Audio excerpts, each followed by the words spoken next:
Hello everyone and welcome to episode 7 of my top 5. I'm HCD Rules 0001 and I realise I haven't done one of these videos in quite a while, but I haven't been finding the subjects I want to talk about until now. So in this edition I'd like to talk to you about my top 5 Resident Evil moments. Now, Resident Evil is a video game series and it's this year celebrating its 15th anniversary, so my contribution to that is to give you my top 5 moments from Resident Evil, or Biohazard if you're watching in Japan,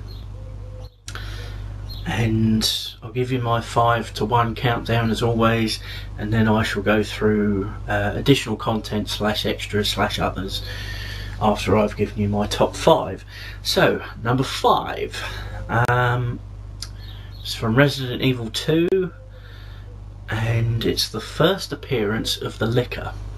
Now, this doesn't happen when you're playing the second scenario, Scenario B, on Leon or Claire, but it does happen on Scenario A, and it's just one of those moments where the camera, or should I say the PlayStation or Saturn at the time, is used to its fullest power. They put the best graphics possible at the time. We're talking 1998 here, and this thing's crawling on the ceiling, and the reason it's called the liquor is because of its tremendously long tongue. It's like a Yoshi, but rather demented one, and this thing, you know, it's like and if you haven't got a shotgun or a gun powerful enough to destroy it, in other words a Magnum or a rocket launcher or whatever, your best option is to just run past it as best you can and try not to get hurt. Most of the time you should have a shotgun on you by the time you get to the liquor, or the bow gun if you're Claire.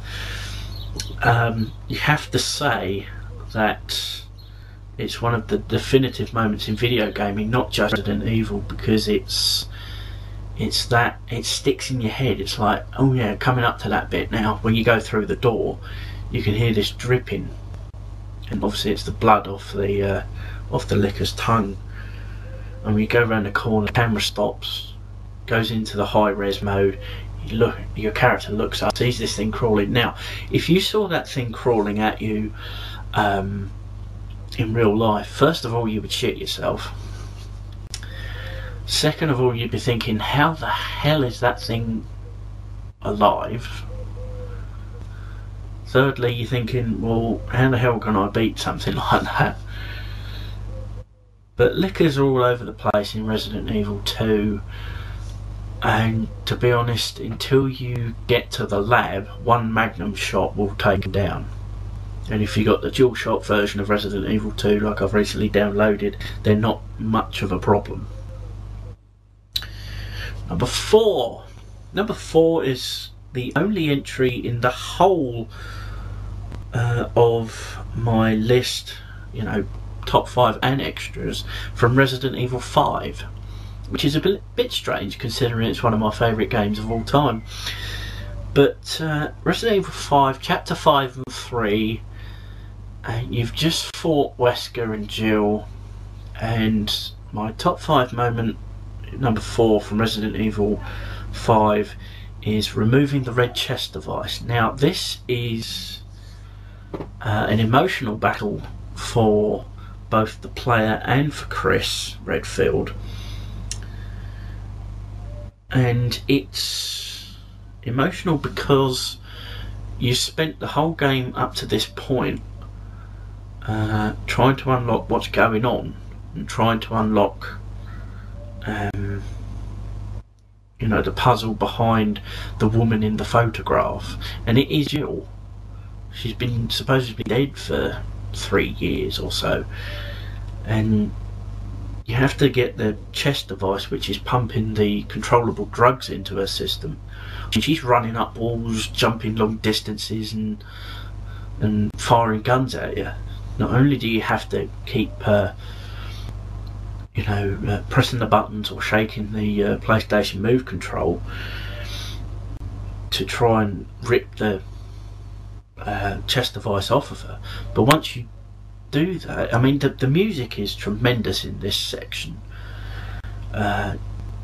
Your opponent does a wrestling move to try and knock her out a tiny bit to so that you can go in and grab the chest device off of her.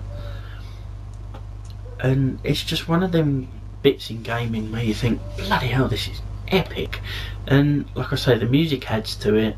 The mere fact that it's one of my favourite characters of all time that's getting saved also helps.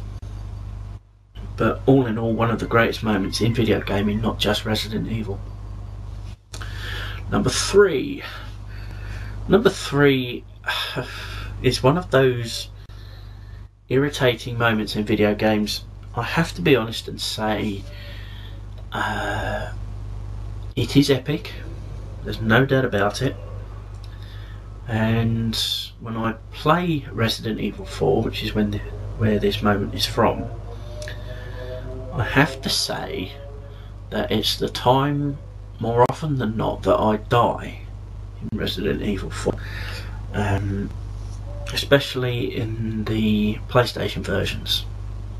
On the Wii it's quite easy, but on the Wii it's quite easy. You just press the two main buttons or go that. On the PlayStation you have to press both shoulder buttons or X and square. And it's the knife battle at the beginning of chapter 5 and 3 of Resident Evil 4. It's the knife battle between Leon and Krauser, where you have to dodge nearly every other attack, or you know, it's, if you know when it's coming, you know sort of to get ready to press a button.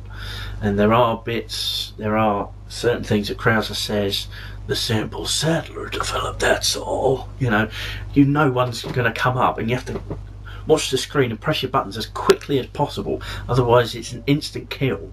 You're dead instantly. And to be honest, on non-Wii versions of the game, it is a pain in the backside. But all in all, a great battle that ends only because the knife of Krauser gets shot out of his hand. Otherwise you would die in that specific bit. And it just starts one of the longest chapters in a video game I've played, and one of the most I don't know how to say it, one of the most difficult in terms of, health conservation and ammo conservation if you don't have the infinite ammo. Number two is from Resident Evil 2. It's about 3/4 of the way through the game. You've just got through the sewers, or you've just, if you're Leon, you've just been shot and you're trying to find Ada again. If you're Claire, you're looking for Sherry in the waste disposal area. Now before you get there, you open the door and you see either Ada shooting at the floor. This is only Leon A and Claire A again. No sign of this bit in Leon B or Claire B, second scenario. But you see Ada shooting into the water, or you see an unconscious Sherry, and all of a sudden this giant fucking crocodile almost snaps its teeth over your body. It almost eats you like that. And first things first, you're thinking, how the hell did it get that big? What's a crocodile doing in the sewers anyway? And thirdly, the next thing you've got to do is run away from it as quickly as possible to find a gas canister. Then you release this gas canister, and then you have to wait for the crocodile to pick up the gas canister in its jaws, and then you just blow its head off with your chosen weapon, be it magnum, shotgun, whatever. Pretty epic moment in video gaming, and it's my number 2 of Resident Evil. Number one Now, nothing can beat this moment in Resident Evil moments. It's one of the most remembered, it's fondly remembered, it's been replicated at least 3 times in terms of movies, other Resident Evil games doing it. It's just one of the most iconic moments in video game history, because it introduces the main villain of Resident Evil 3, and that is the Nemesis. He appears at the RPD, and there's been this dark tone all the way through the first tiny bit of the game. You're thinking, because you speak to Brad in the bar where you pick up the lighter, and Brad's telling you that something's coming for us, something's going to kill us, you know. And you go, hang on, what's going on here? Especially the first time you play it, you're like, ah! But Nemesis appears at the RPD. He's killed Brad Vickers just by lifting him up and just piercing him with one of his tentacles. And Brad's lasted less than 10 minutes of the game, you know. It is brutal. And then the next thing that happens is you have to decide whether to fight this creature or whether to run away from it. Now, if you haven't got a Magnum or a rocket launcher, you haven't got a shot against Nemesis. And it just goes to show how powerful Nemesis is, because it takes 2 rockets to put him down, not 1, 2. And it's just one of them moments that you always remember in video games, and it's my favourite moment in Resident Evil. On to the extras / additional content for this particular episode. I'll try and do them in, because I've got them all on a sheet of paper in front of me, I'll try and do them in Resident Evil order. So the first one is the bad writing in Resident Evil 1, where you go into a room, especially as Jill, you go into a room on the ground floor of the mansion, you take a shotgun from the holder, I suppose, or the shelf, and something clicks. You go out of that particular room, you try and open the next door to get back out, and all of a sudden this ceiling starts to come down, down, down and down, and you can't open either door. All of a sudden Barry comes along, and he manages to get her out just in time, and he says the most ridiculous line in the history of Resident Evil, but it's also one of the most memorable, because a couple of seconds later, you would have been a Jill sandwich. And there's pictures all over the internet of Jill caught in a sandwich, or, you know, baguette or whatever. And it's just one of them things you always remember about Resident Evil. The writing in the original and director's cut of Resident Evil was questionable, to say the least, but this particular bit was probably the worst bit of writing.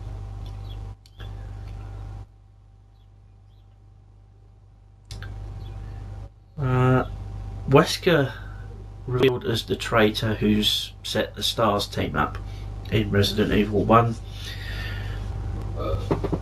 If you're playing Resident Evil 1, you know something's up. And if you do take the time to read all of the diaries and notes and things all scattered all over the mansion, you find out that eventually someone set you up, someone set your team up. So you get 7/8 of the way, or, you know, 9/10 of the way through the game, and it's revealed that Wesker, your team leader, has set you up. He's actually working for Umbrella, and, you know, it's just one of them moments where you think, ah, it's a bastard.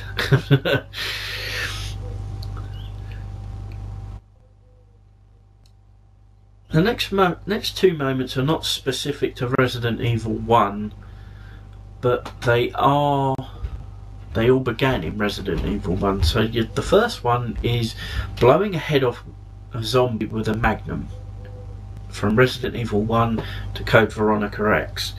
Now, it's one of the most satisfying things when you've got a magnum with or without infinite ammo, really, to be honest with you, and you aim at it because it's coming towards you. You aim at it and your character goes like that, and the zombie's head just pops and dies immediately. It's fantastic.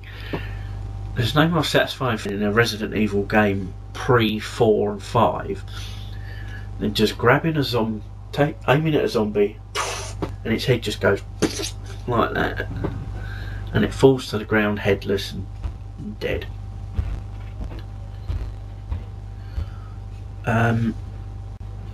My next favourite moment is reaching a save room before dying, or reaching a save room before a difficult section of a game, and you think, right, where's the ink ribbon? There it is, go save your game. Short and sweet, but it's one of them moments you always remember. And the final moment that is not specific to any game is unlocking an infinite weapon for the first time. Now, Capcom have added this feature in every Resident Evil game that I can remember, apart from Operation Raccoon City, which is their most recent. But when you've finished playing through the game once, on whatever difficulty, usually, if you're quick enough, obviously, usually you get the option to play it again with infinite ammo for a specific weapon. So the most used of these is the infinite rocket launcher, which is one of the greatest creations in video game history. You get in there and you find the infinite rocket launcher and you're using it for the rest of the time you play the game, because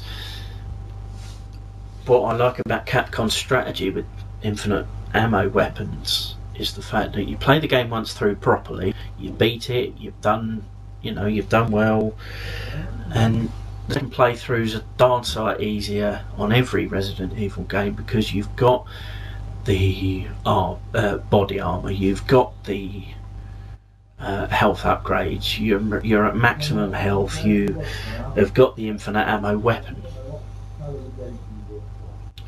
And in Resident Evil 5, when I find the rocket launcher, after I've unlocked all the weapons, I fire off 3 or 4 in celebration, just to go, the rest of the game's easy. It's just one of them things that I like specifically in Resident Evil games, because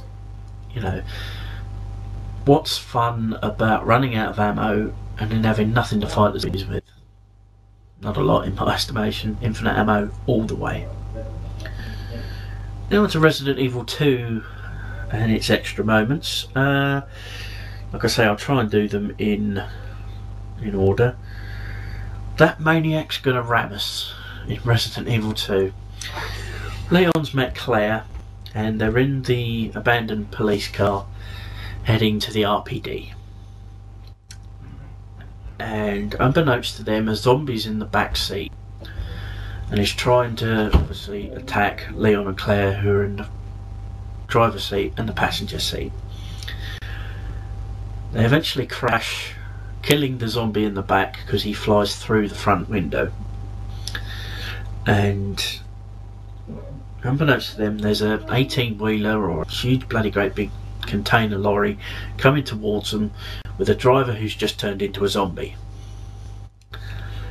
And this thing's coming towards them, which actually splits Leon and Claire into their respective missions in Resident Evil 2. It's the cutscene before the main game starts. I myself prefer Leon's mission. It's easier, if anything. He's got better weaponry, and the story, I think, is a little bit quicker as well. because if you play Claire's mission, you've got to play as Sherry, and she's got no weapons and very little health. The next moment from Resident Evil 2, which is an extra, is the game over section. Now, I'm not on about you died. I'm on about the bit in Resident Evil 2 either with Leon or Claire's second mission, where you get followed everywhere by Mr. X, better known as the mass-produced tyrants. Now, I'm not sure if it's a lot of tyrants going after you or just the same one over and over again. I think it's the mass-produced in terms of storyline, but it seems to be the same one over and over again when you play the game. This thing's been following you all over the game, specifically in Resident Evil 2. If you've got a rocket launcher, he's no problem at all. If you haven't got a rocket launcher, you're in a bit of trouble.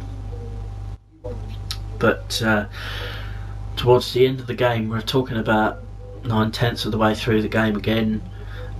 You've just got to the train station, or I say train station, the evacuation point in Resident Evil 2, and you've just put the plugs in to start up the emergency system of the train, and this thing appears behind you. He's fallen into a pit of lava and he's still alive, and if you are Claire, you aim the rocket launcher at him, because you should have one by then, even infinite or non-infinite, doesn't matter. Sorry about that. You aim it at him and Claire goes, "You lose, big boy," and Leon's going, "Game over," and they fire it at him as in Resident Evil 1, which I missed one out actually. I'll come back to it in a second. It fires at him and it's the end of the tyrant, or the mass-produced tyrants. It's the end of Mr. X. Speaking of the tyrant, Resident Evil 1, where he bursts through the top of the heliport. The helicopter's just coming down to rescue you and your pals if you've rescued them, and the helicopter can't land. Now, if you haven't got a rocket launcher, you have to keep firing at him with your best gun and dodging him, running out of the way until you get thrown a rocket launcher. You fire the rocket launcher at him and he's down. He's gone. So I'm sorry about that. That's a Resident Evil 1 moment. Going back to Resident Evil 2, and my final favourite moment from Resident Evil 2 is the final appearance of William Birkin, the mutated one obviously, in the getaway train. Now in Leon and Claire A, at the end of the game, Leon goes into the control car, the control where the driver would sit on a train, and says a soft goodbye to Ada. In Leon and Claire B, this doesn't happen. A shake of the train, something's going wrong, a biohazard is imminent, and it's the final boss battle of Resident Evil 2, scenario second. So this thing drips through the top of the train, and this thing's got tentacles and teeth all over the place. It's basically a blob with teeth and tentacles, and this thing's chasing you very slowly, I might add, to the back of the last pop cart. You should have 4 or 5 rockets in the rocket launcher, or infinite rockets by then, and all you got to do is stand in front of him, you know, firing rockets at it until the bastard dies. But it's one of them moments you're thinking, when you first play the game, obviously you're thinking, right, well, everything's fine, you've escaped the lab, it's exploded, it's all, you know, and then you get to this bit, it's like, what, there's a bit more, give me a break.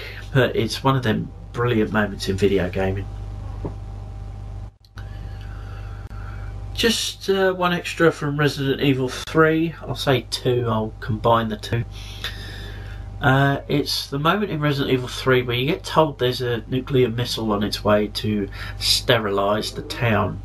Basically, the whole town's gone to hell. It's full of zombies, it's full of monsters, and the US government has decided to send an atomic bomb in to clean it up and rid all traces of the virus, which is fair enough. If the situation calls for that desperate measure, you have to use it. But the main moment I want to go through, you've been chased all over the city by Nemesis, all over it, and he's been going stars, you know, and you beat him with the help of the rail cannon in the final in the penultimate area of Resident Evil 3, and you know, you're just about to evacuate and he's stirring again. The blob that was once Nemesis is stirring again. It's crawling ever so slowly towards you, and at that moment you got a live selection: evacuate and ignore it, or exterminate it. Now if you choose evacuate and ignore it, you just go through to the final bit no matter what. If you choose exterminate him, you get the bit where Jules dodges a couple of acid attacks, and this thing is still crawling towards you. Jill notices a magnum on the floor at a dead soldier's head. She picks it up, fires 5 bullets into him.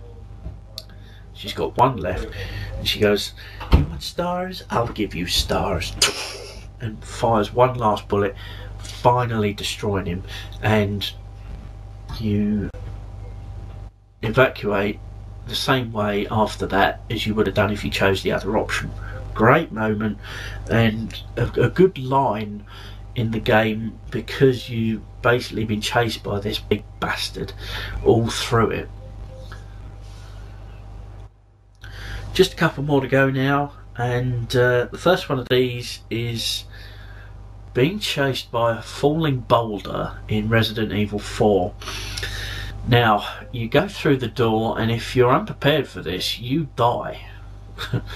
Basically, what you've got to do is press the button that's on the screen if you're playing the PlayStation version, or shake the Wii remote if you're playing the Wii version, and press the corresponding 2 buttons, either L1, R1, or square and X,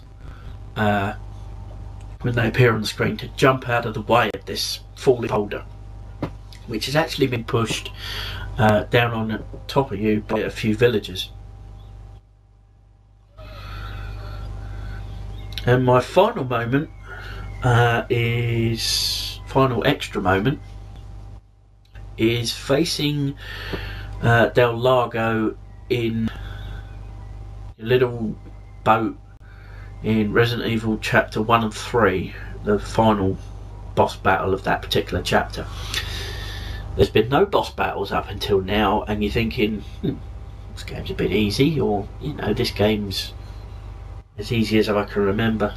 And this thing, you're on the way to a hut to you know, start the next chapter, and all of a sudden this thing, giant fucking creature in the water, eats your anchor, and you get pulled along by rope. You know, you're going that quick, whoa, you know, you're in this boat and you're throwing what seems to be an infinite number of harpoons at him. You've got to watch out for the big trees in the water, because they can knock you out of the boat, and if you don't swim fast enough you get swallowed whole.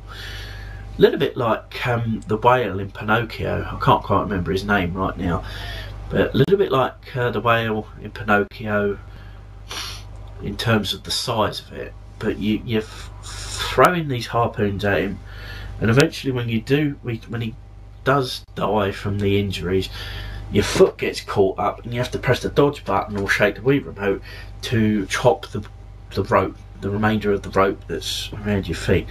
Brilliant boss battle, and quite frankly did deserve to be in my top 5, but because of the top 5 that I've just given you, that was the actual list. So what do you think? What are your favourite moments of Resident Evil if you play Resident Evil. Send us a comment in the comment box. You know, suggestions for future episodes, like what do you want to see top 5 lists of, or whatever. Thank you for watching, and I'll see you next time for my next edition, Metal Gear Solid moments. See you next time.